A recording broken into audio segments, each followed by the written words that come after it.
Now, part of Christmas is a special meal that we serve with our family. And every year we have some special recipes that make it to every celebration. And one of those in our family is my favorite holiday punch. So come along while we make some cranberry holiday punch for our Christmas celebration.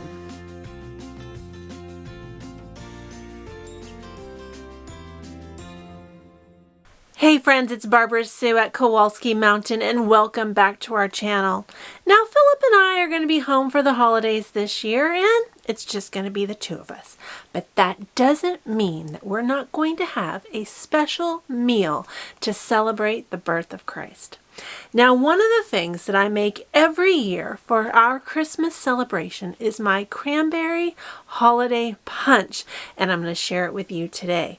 Now, I love this recipe because it's so simple. It uses real juice, and it doesn't have a lot of extra ingredients that make it hard to make. It's just a few basic ingredients, and you have an instant punch. Now, when I was a kid, everyone served a Hawaiian punch with sherbet on top. And while I actually like the sherbet on top, I don't like Hawaiian punch. I like a real punch that has real fruit juice in it. And that's why this recipe is one of my favorites. Now this recipe just has a few basic ingredients. At the heart of my punch, it has pineapple juice and also cranberry juice. And I've designed this recipe to use the entire bottle. Now, whether you need a lot or a little, as long as you have equal amounts of pineapple juice and cranberry juice, you can adjust the rest of the recipe. So this recipe is designed around the 64-ounce bottle, which they commonly come in.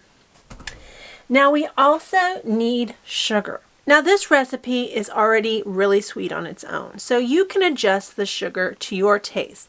Now I put in about 2 cups, but you can increase that to about 3 cups if you want. Now the secret ingredient to my Christmas holiday punch is the almond extract. Now this just adds a really distinct flavor to it. You don't want to skip it, even though it doesn't seem to make a lot of sense. Almond is actually a common ingredient used in mixed drinks, so don't skip the almond extract. And then finally, ginger ale. Now ginger ale I usually buy Canada Dry, but this is all that they had at Walmart. And I wasn't willing to buy it in the smaller bottles. The 2-liter is just a better price. Now, again, this is one of those things that you can add to your preference. If you want a lot of bubbly, add a lot. If you don't want a lot of bubbly, don't add a lot. And if you'd rather not have a non-alcoholic beverage, you can skip the ginger ale altogether and you can spike it with whatever you like. Now, I like to mix this punch up in advance. That way all the flavors can mingle and really become one. And it's one of those things off my plate as my Christmas celebration gets closer. Now you can mix this in whatever you'd like. I'm going to mix it into a large pitcher. If you have a large pot, you can do that.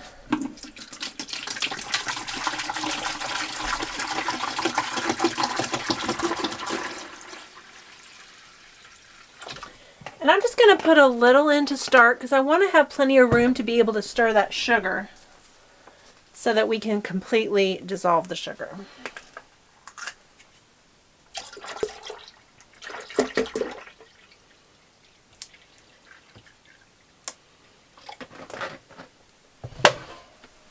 Now we're going to add the sugar.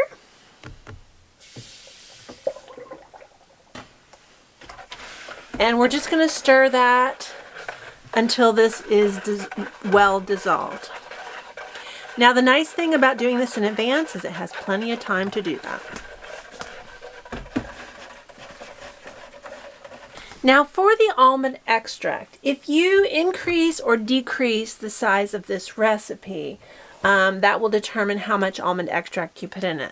Now I'm using 2 64-ounce bottles of juice, so I will be putting in 2 tablespoons of almond extract, and you can adjust the recipe up or down however you need to.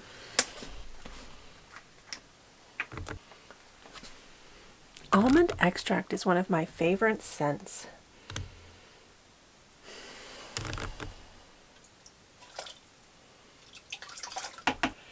Now that I have added the sugar and the almond extract, I'm going to go ahead and add the rest of my juice.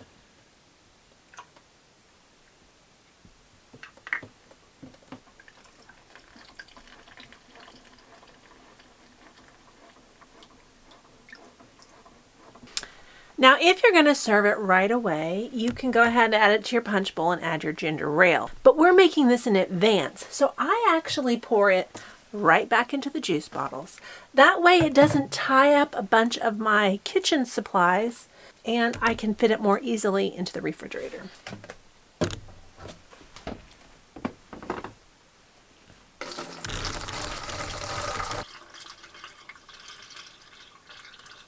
Now I'll let some of that foam settle, and then I can fill the bottle up the rest of the way.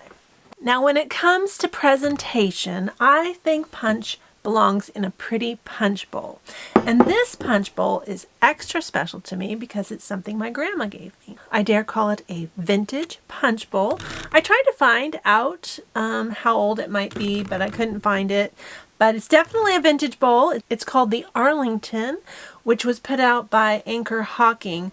And this originally came with 8 little cups and a ladle. Now it's missing 1 cup and the ladle. And depending on the party I'm going to, if I'm going to a public party, I have a ladle that I don't really care about. However, if I'm serving this at a family function, I like to use my silver ladle that this came from my father's family. And it really needs to be polished, but I don't have any polish, so we're going to use it the way it is. Now we're going to go ahead and mix this punch up. So I've already mixed all the juices. I've mixed the sugar, and I've mixed the almond extract all together. And now we're going to add the ginger ale. Now the ginger ale we add to your tasting. If you want it really bubbly, add a lot. If you don't want it very bubbly, don't add a lot. And if you'd rather have a spiked punch, you can spike it as well. Now in my family, I tend to make it with the ginger ale, so it's a family-friendly punch. And then those that want to spike it by the glass.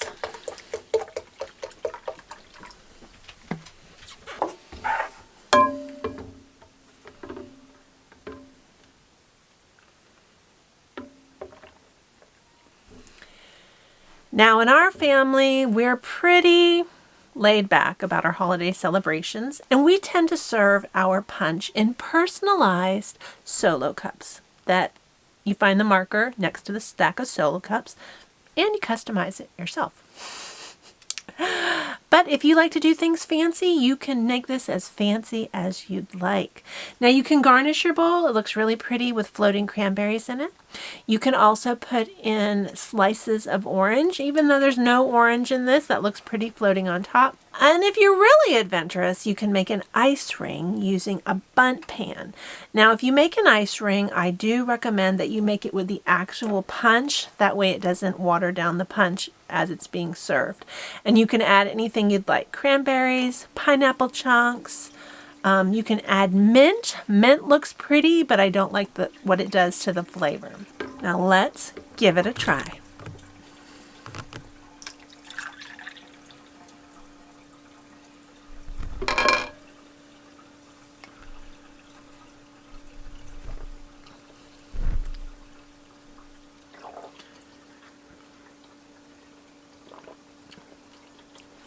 Now, while this punch is wonderful at Christmas, I serve it all winter long. I serve it from Thanksgiving to Christmas to New Year.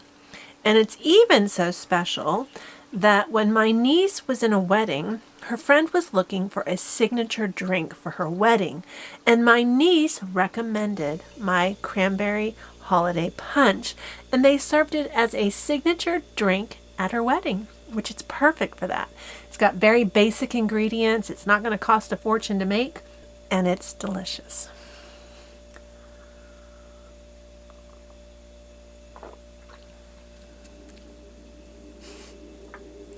Well, now I'm starting to feel like Christmas is really going to happen this year. You know, this is our first Christmas away from home, and it makes it a little bit difficult. Now, one of my favorite Christmas carols is I'll Be Home for Christmas. And while that song plays, I'll be drinking my punch and thinking about my family back in Florida. Well, as always, friends, we really appreciate you watching. If you'd like a printable recipe card for my Christmas holiday punch, I do have a link down in the description box, and you can download an instant printable copy so you can make this for your Christmas celebration as well. Now, as always, we really appreciate you watching, especially to the very end.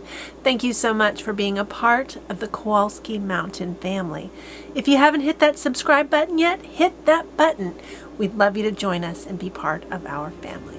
Now I'm going to have a little bit more punch.